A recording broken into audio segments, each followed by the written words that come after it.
तुला एवढं समजावून पण तू परत परत तेच का करतोस? तुला 1000 वेळा सांगितलं ना, नको घेऊ टेन्शन. लोकांना सांगतोस माझ्या पाठीशी स्वामी आहेत, आणि आतून मात्र भविष्याच्या भीतीनं थरथर कापत असतोस. तुझी अवस्था माहितीये कशी झालीये?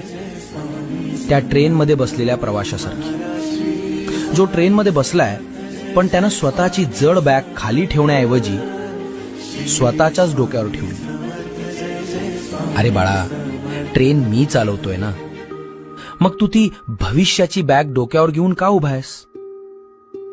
मी इथे तुझ्या आयुष्याचं प्लॅनिंग करण्यात बिझी असतो आणि तू तिथे कोपऱ्यात बसून नखं चावत, आता माझं कसं होणार असा विचार करत बसतोस.